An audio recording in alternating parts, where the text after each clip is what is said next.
Fala aí pessoal, tudo bem? Que alegria nós estarmos aqui mais uma vez. Hoje nós estamos aqui, gente, para conversar sobre um tema fundamental, essencial para a vida da igreja.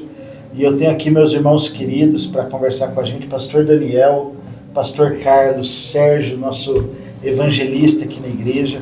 E essa é uma conversa muito preciosa, onde nós vamos discutir esse tema do evangelho e da evangelização. Pastor Daniel, dá uma saudação, como é que está aí a expectativa para esse bate-papo? Amém, graças a Deus, irmãos e irmãs, a todos que nos ouvem, né?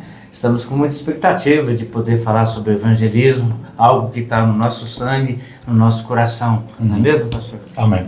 Sim, como o pastor Daniel falou, estamos muito felizes de estar aqui para falar de um tema tão importante, que é o evangelho e a evangelização. Temos expectativa do que Deus vai fazer em nossas vidas e também em suas vidas quando vocês estão olhando este vídeo. Amém, né? Satisfação estar aqui. E como disse o pastor Daniel, está no nosso sangue, nosso chamado, né? Deus nos chamou para pregar as boas novas de salvação aos perdidos, as pessoas que precisam. Assim como nós um dia nos estávamos perdidos, né? Tem muitas pessoas no mundo que precisam conhecer o Evangelho e Jesus Cristo. Amém. Eu estou aqui com pescadores de alma, gente. Gente que pesca a alma e... Vamos lá, vamos começar. Eu queria que nessa primeira parte da nossa conversa, a gente falasse um pouquinho do que é o Evangelho. Se nós vamos evangelizar tem a ver com apresentar o Evangelho. Mas o que é o Evangelho? O que é o Evangelho para vocês? Entendi. O Evangelho... numa definição bem simples, né, é a boa nova do Senhor. As pessoas precisam saber do amor de Deus para com elas. E como elas vão saber? Ouvindo do Evangelho, ouvindo do amor de Deus. Amém? O Evangelho é, como o pastor falou, acerca de proclamar as boas novas para a salvação. As Escrituras falam que o Evangelho é poder de Deus para a salvação a todo aquele que tenha fé. Então, Jesus deixou para a sua igreja, para os crentes, proclamar em todas as partes do mundo as boas novas de salvação. Legal, eu gosto tanto desse versículo de Romanos, que diz que o Evangelho é o poder de Deus, porque ele não é apenas uma simples mensagem. Ele é uma mensagem poderosa, que tem poder de mudar o destino das pessoas e o destino eterno. Então, existem muitas mensagens ecoando pelo mundo, mas o Evangelho é uma mensagem diferente, ele é a mensagem. E ele é poderoso, porque quando essa boa notícia chega na vida de alguém, tem poder para mudar, como mudou a minha vida e mudou a vida de vocês também. Jesus Cristo, né, é a boa nova, né? Então, assim, ele morreu, ele ressuscitou para nos salvar a humanidade, né? E essa boa nova, essa boa notícia tem que ser proclamada, né? E ela realmente é poderosa, né? Jesus Cristo é poderoso e ele diz que ele deixaria conosco o Espírito Santo, né? E o Espírito Santo tem o poder de convencer o pecador do pecado, mas para isso ele falou: ide por todo mundo, pregar o Evangelho a toda criatura. Amém. Quem crer e for batizado será salvo. E ele deixou isso para a igreja. Foi para a igreja, né? Muitas vezes as pessoas acham que é para o evangelista, para o pastor. E ele falou para a igreja. Eu sempre bato nessa tecla. Que nós, igreja, independente de qual cargo você tem um chamado de Jesus para proclamar o evangelho aos perdidos. Amém. Todos nós fomos chamados para ser e para fazer discípulos. Sim. E ainda que tenha o ministério do evangelismo, mas eu ouvi uma definição que diz que os evangelistas, além de evangelizar, eles ajudam a capacitar a igreja para que todos cumpram a missão de Deus. E eu queria que a gente pudesse, quais pontos da Boa Nova, quais pontos da mensagem são indispensáveis? No que consiste essa Boa Nova? Eu acho que há ao menos 5 aspectos que têm a ver com a essência do Evangelho. O primeiro ponto é a graça. As pessoas precisam conhecer que Deus é um Deus de graça. O segundo aspecto tem a ver com o nosso pecado, nossa condição nossa condição como pecadores, é preciso também que as pessoas entendam que são pecadores e que, ponto número 3, somente Deus, pela sua graça, pode salvar, porque Deus ama os pecadores. Agora, como Deus resolveu este conflito entre sua justiça e sua misericórdia? Número 4, em la pessoa de Jesus Cristo.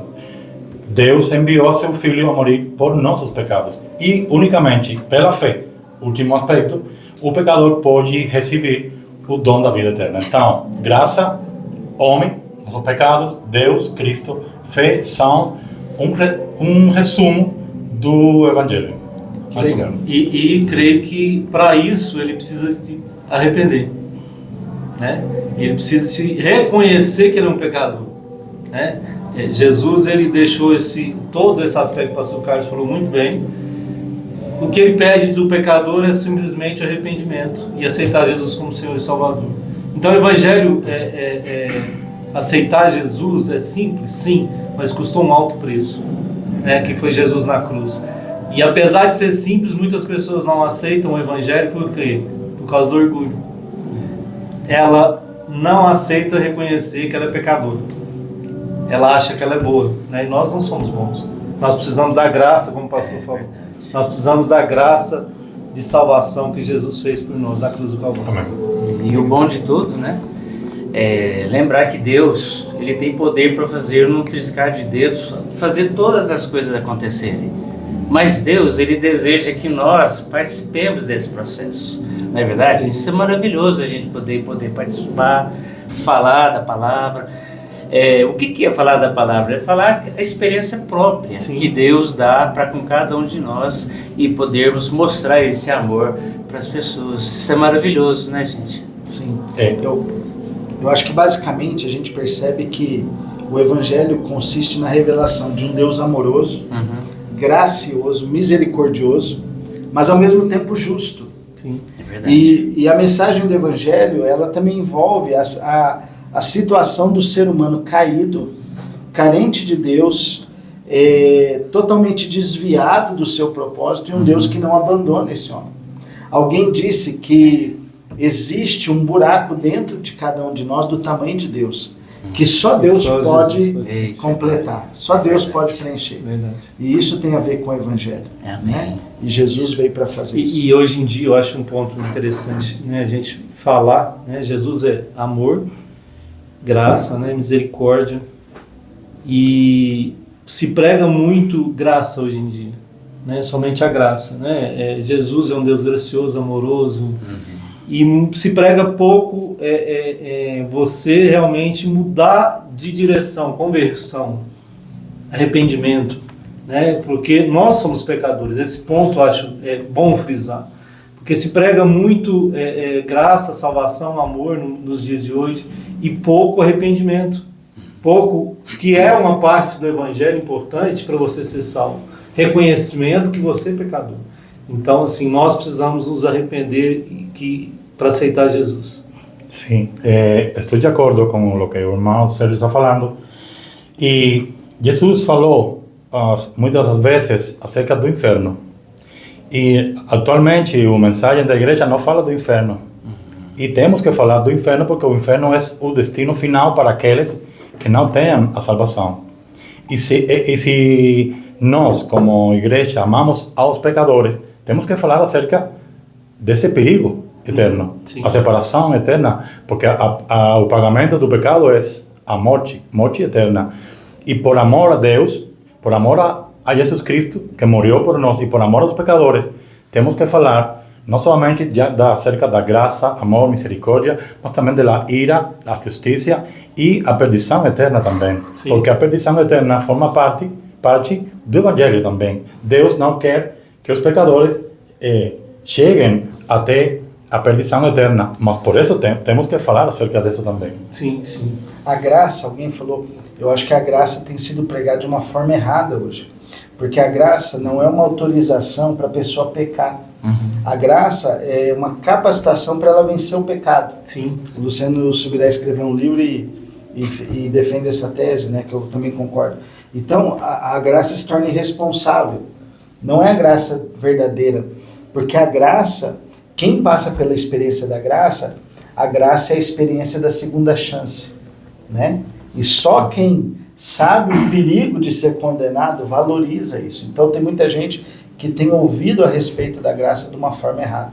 Interessante vocês falarem, porque existem temas que estão na Bíblia, e não é porque algumas igrejas pregam do jeito errado que nós não devemos falar do jeito certo. Não é porque alguns falam de dízimo, demônios, inferno do jeito errado que nós não devemos ensinar do jeito certo. Uma coisa que eu percebo é que a gente tem aprendido que para comunicar o Evangelho, a gente precisa anunciar as notícias ruins para depois anunciar as boas notícias. E eu queria conversar isso com vocês. O Sérgio falou, se a pessoa não entender que ela é um pecador, ela não vai se arrepender se não há pecado. Então, qual a importância de falar das más notícias para depois a boa notícia? Quem quer começar? Eu acho que assim é importante, né? Você a pessoa entender, como o senhor disse, né? Que existe Jesus, quando ele morre na cruz do Calvário, ele morre pelos nossos pecados, né? Então ele morreu a nossa morte, que era como pagar uma dívida que a gente tinha muito alta, que era a nossa morte. Nós iríamos ser mortos se Jesus não morresse na cruz do Calvário. Então existe algo que nós, da nossa parte, que é o reconhecimento que nós somos pecadores. Então essa má notícia, você é um pecador, é uma má notícia, né? Você conscientizar a pessoa que ela é má, não é fácil. Ninguém gosta de ouvir, falar, você é um pecador, mas é uma realidade que ela precisa entender. É forte, mas ela precisa entender que ela é pecadora, que ela precisa de reconhecer que ela é pecadora, que foi pago um alto preço por ela na cruz do Calvário, e que Jesus pagou esse preço. A partir daí que ela entende, né, que ela é uma pecadora, você entra com a graça, você fala, mas Jesus morreu, ressuscitou para te salvar, para você viver com Ele eternamente. Então, não foi em vão que Jesus morreu. Se você aceitar Ele como Senhor e Salvador de sua vida, você vai ser salvo. Simples assim. Arrependa-se e entregue sua vida para Ele. A mensagem é simples. Não tem que florear. E como o pastor Daniel falou muito bem, que eu entendi, o nosso principal testemunho é a nossa vida. É isso. O que Jesus fez na minha vida? Quando a gente proclama, olha, aconteceu isso comigo. Jesus me libertou do vício. Jesus me tirou das drogas. Jesus curou meu casamento. Jesus me curou de uma doença. Jesus mudou a história da minha família. Quantos testemunhos todos nós temos? Quando você coloca para a pessoa o que aconteceu com você, é uma veracidade muito forte para a pessoa entender melhor o Evangelho também, além da palavra de Deus, que é fundamental, né? Mas assim, o nosso testemunho também é muito forte para a pessoa compreender melhor o Evangelho. Eu acho que as más notícias são importantes porque elas mostram o problema. Jesus é a resposta para um problema. Se não há problema, por que a pessoa precisa de Jesus? Né?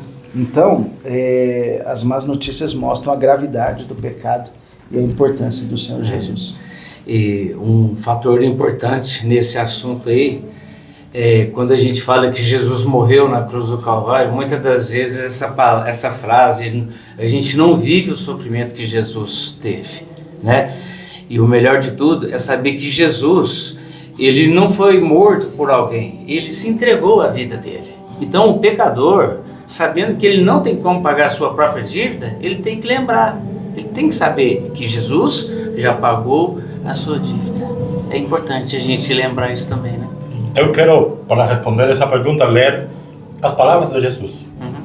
Jesus falou assim: não são os que têm saúde quem precisam de médico, mas sim os doentes. Vão aprender o que significa isto: desejo misericórdia, não sacrifícios, pois eu não vim chamar justos, mas pecadores. Para que os pecadores possam ser salvos, precisam entender primeiro que são doentes, que são pecadores. E por isso o Evangelho começa primeiro com notícias ruins, para depois falar as boas novas. Porque o pecador, se um pecador não entende que é pecador, não entende que é doente. E se uma pessoa não entende que é doente, não precisa ir a um médico. Então, o Evangelho começa com isto: você é pecador, você merece o inferno, você merece a perdição eterna. Mas, pela graça de Deus, Ele enviou seu Filho a morrer por você. Então, é má notícias seguida de boas notícias. Quando a igreja inverte esta dinâmica, está falando um evangelho torcido, um evangelho errado totalmente. É verdade. O David Nicholas escreveu um livro que ele defende essa tese das más notícias e boas notícias, chamado O que Fizeram do Evangelho. E porque muitas pessoas anunciam o Evangelho, mas sem considerar isso. As más notícias são duras e difíceis, mas elas não são o final da mensagem, elas são uma parte da mensagem. A outra parte da mensagem é: nós temos boas notícias. Jesus nos dá a oportunidade de ter uma vida nova, de viver com Ele, de alinhar o rumo. Um trem foi feito para andar no trilho. E Jesus é aquele que coloca a gente no trilho mais uma vez. Só mais um detalhe que acho que tem muitas pessoas que podem ver esse vídeo, né? E de repente você não é cristão, né? A gente aproveita a oportunidade para falar a respeito do Evangelho, que é importante, né? Em Efésios 2, 8, 9 diz: porque pela graça sois salvos, por meio da fé. E isso não vem de vós, é dom de Deus. Não vem de obras para que ninguém se glorie.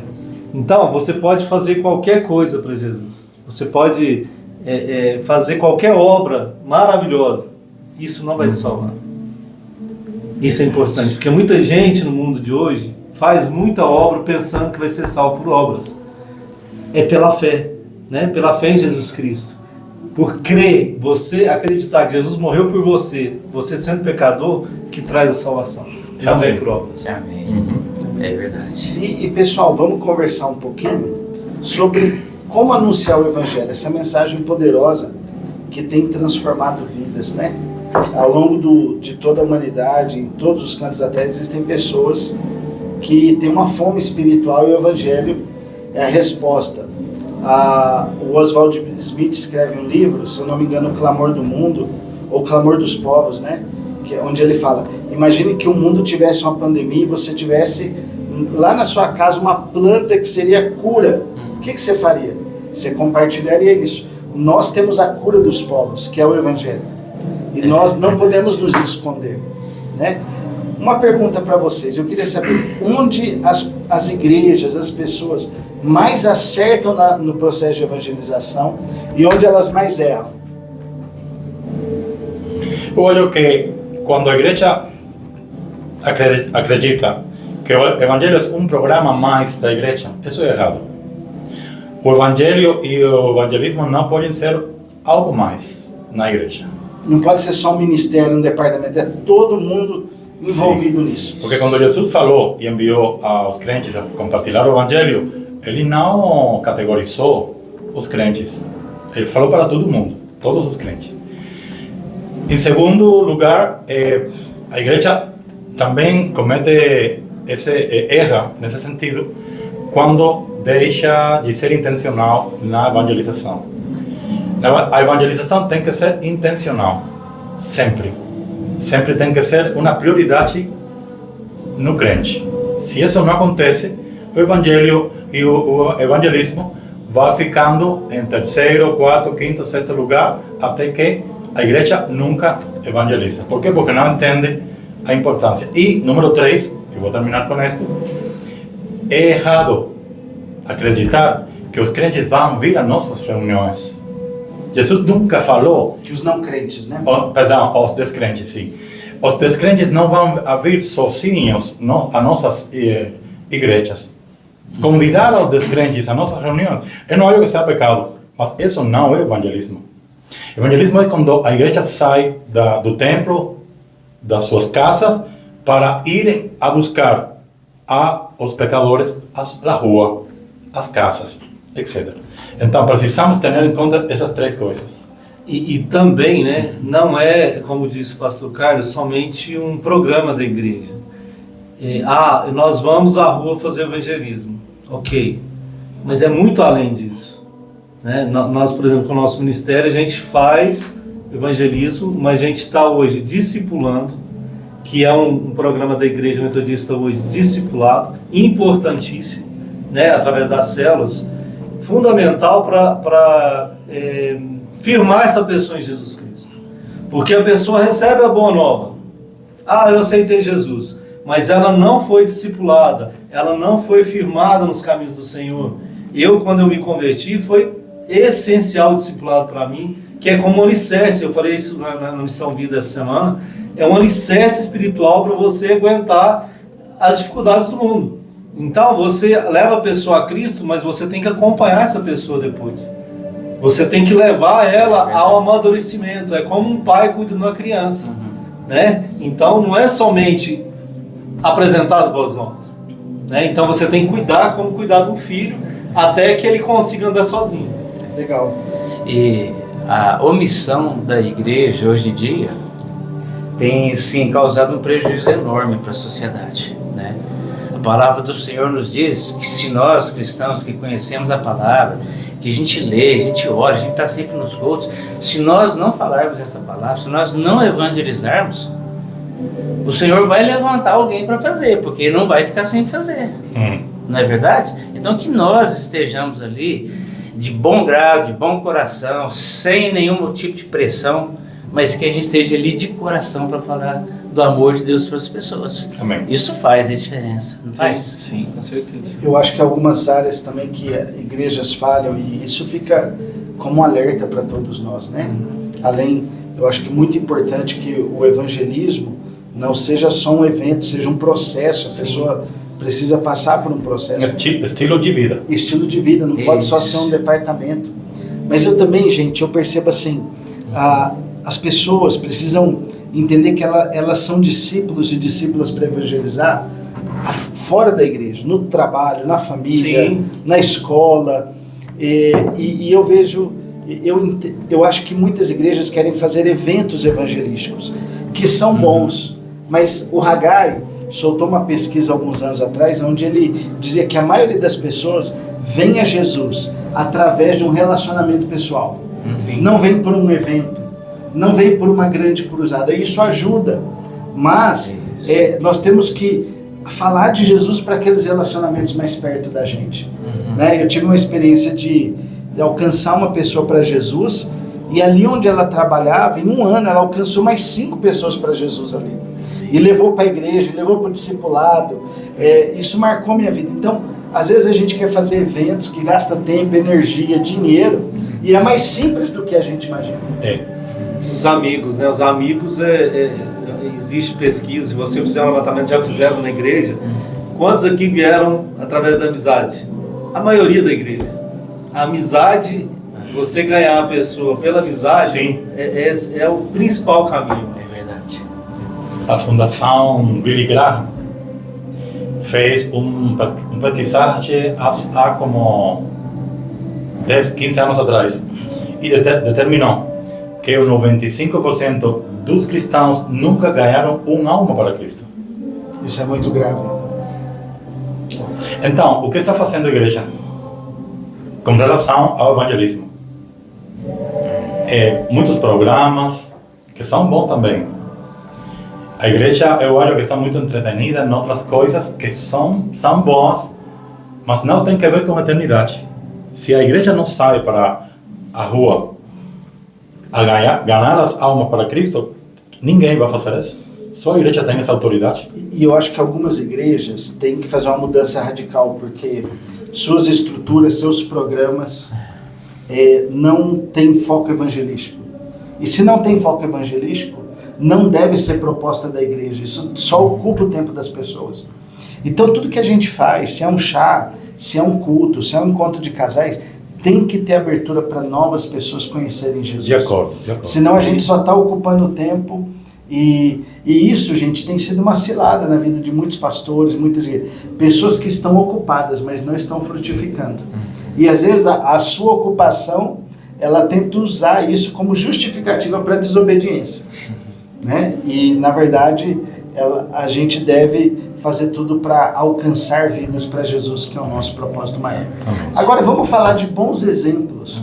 Se as pessoas que estão nos assistindo puderem ser inspiradas, o que vocês veem que as pessoas têm feito e acertam? Eu quero começar nós temos uma das seminaristas aqui da igreja. Esses dias eu estava aqui e uma pessoa foi alcançada para Jesus numa célula e ela começou um discipulado individual com essa pessoa. Eu achei isso fantástico. Como é importante, porque o evangelismo não é só convidar a pessoa. E eu queria fazer um parênteses, pessoal. Se você acha que evangelizar é dizer assim para a pessoa, vamos lá na minha igreja, isso não é evangelização, isso é um convite para ir no culto ou na programação que você está chamando, né? E isso é bom, não estou dizendo que é ruim, mas não é a evangelização. Pode abrir uma porta para a pessoa ser evangelizada. Mas eu acho que uma coisa importante, pessoas que evangelizam, que levam outras, que continuam um processo de discipulado, isso é uma boa prática. O que mais que vocês têm de boas experiências para compartilhar? Treinar os crentes para o evangelismo. Treinar os crentes para o evangelismo. Porque as pessoas muitas vezes não compartilham o evangelho porque não sabem. Uma das responsabilidades do pastor da igreja é treinar os crentes para a evangelização. Eu acho que se o pastor e a liderança da igreja faz isso, a igreja vai a trabalhar nesse sentido. Sim, e na nossa realidade aqui, gente, nós agora fizemos um curso com a equipe pastoral, né? E com a igreja, justamente para enfatizar isso, que os pastores sejam o tempo todo esse modelo, né? Outra coisa é o que a gente falou antes, né? É o discipulado, né? Você realmente fazer um estilo de vida, o discipulado. Deus nos abriu uma porta há pouco tempo na Missão Vida, que nós estamos fazendo já 4 meses, eu acho, uns 3, 4 meses, de levar o evangelho como uma vez por semana. Maravilhoso. Tem sido uma experiência maravilhosa, com 36 pessoas, que Deus nos tem dado esse privilégio. Sim. De levar as boas novas para as pessoas toda semana. Maravilhoso. E glória a Deus. Não que seja somente isso, né? Lá é uma prática sim, mas, por exemplo, você vai discipular, igual você falou, uma pessoa específica, pode ser uma programação ali semanal, sim, mas é muito além disso.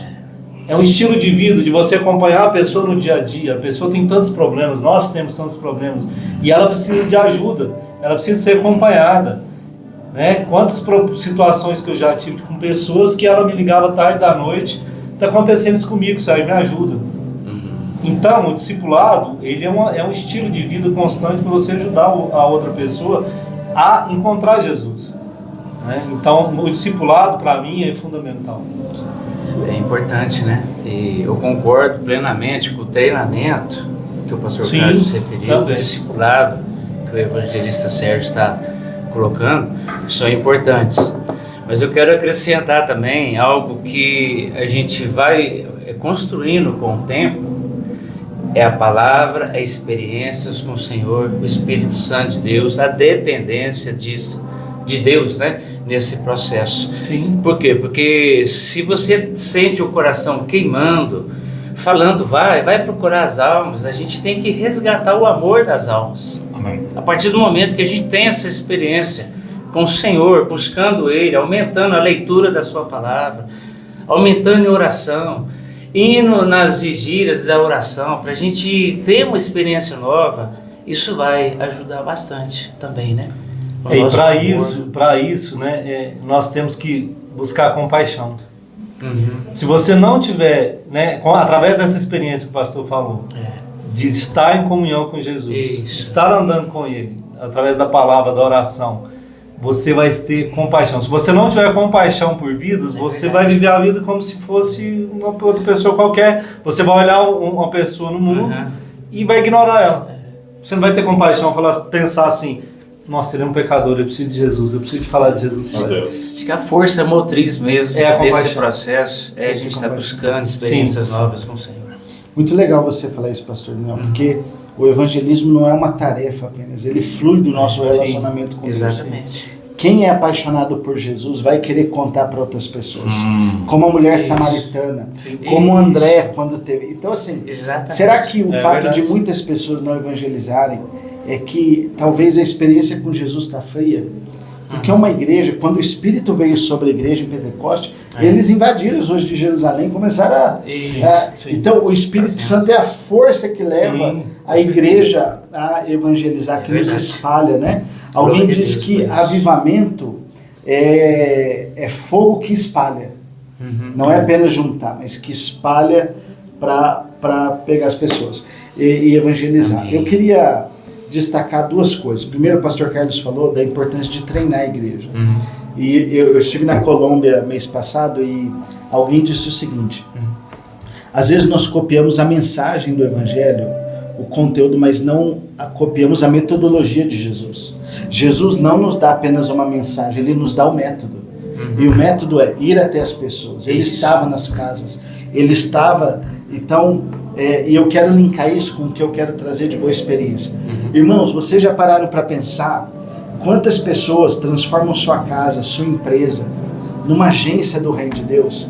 Então, para mim, uma coisa que marca é quando alguém diz assim: pastor, eu quero ter uma célula, uma oração na minha casa.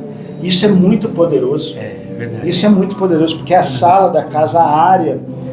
Então, quando você que está nos assistindo abre o seu apartamento para dizer, ó, eu estou disposto a receber novas pessoas aqui. Uau. E isso é muito poderoso. Porque a igreja de Jesus está reunida ali, pessoas ouvem a palavra, são curadas, transformadas, libertas.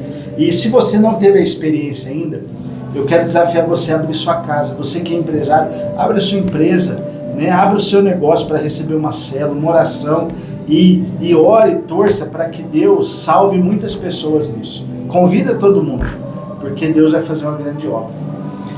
Isso que o pastor falou é exatamente a expansão do reino do Senhor. Isso. Na casa, um trabalho, um negócio, as pessoas abrindo seu coração ao Evangelho e a Jesus também. E a salvação. Pessoal, que papo bom. Nós vamos continuar falando desse tema, mas hoje nós estamos chegando ao fim. Eu queria que você deixasse, a partir do Sérgio aqui, uma última palavra, uma dica, um conselho para quem está nos assistindo. Amém. Penso assim, né, que se cada um de nós, pensa comigo, né, cada igreja levar uma pessoa para Cristo, não vamos falar muito não, né, se cada um de nós levar um para Cristo, né, num ano, vamos colocar um ano, né, muita coisa, né, mas quantas pessoas não teriam na igreja? Então nós precisamos proclamar o Evangelho, nós precisamos levar, nem que seja uma pessoa para Jesus por ano. Se você fizer isso, nós vamos povoar o céu. Amém. Sim. Uma coisa que eu quero deixar como uma dica é que nós não estamos sozinhos neste empenho. Temos o respaldo do Espírito Santo. Amém. E isso aí fica tudo. A eficácia da evangelização não tem que ver com nós, tem que ver com esse respaldo do Espírito Santo. A igreja precisa somente sair, falar, e o demais é trabalho do Espírito Santo. Amém. Amém. E mais ou menos assim, né, na linha do pastor Carlos, eu quero deixar para você que nos ouve, que basta começar. Eu quero dizer assim, quando eu estava estudando no cursinho para fazer vestibular, a gente ficava com medo, né? Arrepiava todo assim quando falava prova de redação. Então, mas a redação nada mais é do que você começar a escrever alguma coisa.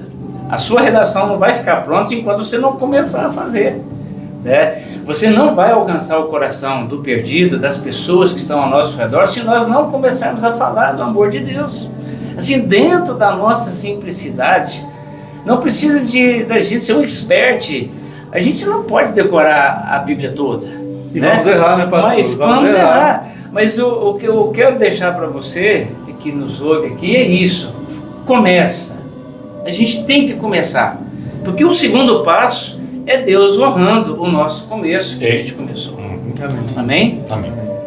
A minha dica, pessoal, eu fiz um desafio comigo recentemente de falar de Jesus para pelo menos uma pessoa todos os dias. Amém.